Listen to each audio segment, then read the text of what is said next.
Des dizaines d'orphelins vietnamiens montent à bord pour être conduits en lieu sûr. Il y a des milliers d'orphelins à évacuer avant que les troupes nord-vietnamiennes n'envahissent Saigon. Barb Adams travaille pour l'ambassade américaine. Elle est à bord de l'avion avec sa fille Linda. Le 4 avril, ma mère est rentrée à la maison en me disant que j'avais 1 heure pour faire une seule valise parce qu'on accompagnait des orphelins aux États-Unis. Quand ma mère et moi sommes arrivés en haut, dans le compartiment des troupes, tous les sièges étaient occupés par des bébés.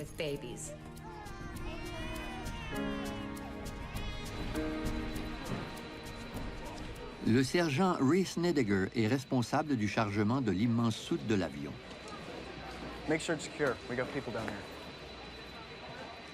C'était une situation délicate.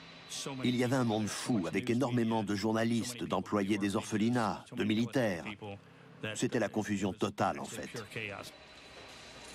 La veille seulement, le président américain Gerald Ford a annoncé le lancement de cette mission de secours, un effort remarquable appelé Opération Baby Lift.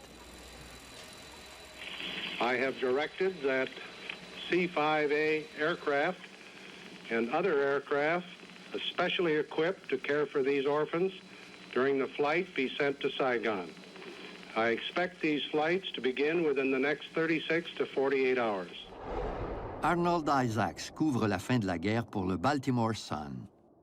Des avions cargo arrivaient à Saigon tous les jours pour acheminer du matériel militaire, et ils repartaient vides. On a décidé de transporter des orphelins sur ces avions.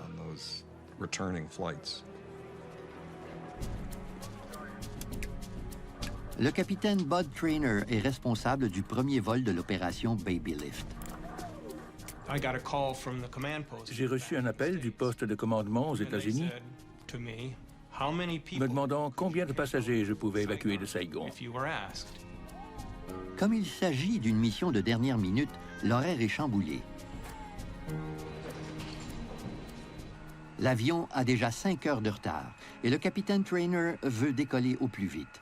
Il ordonne que l'on ferme la porte de la soute.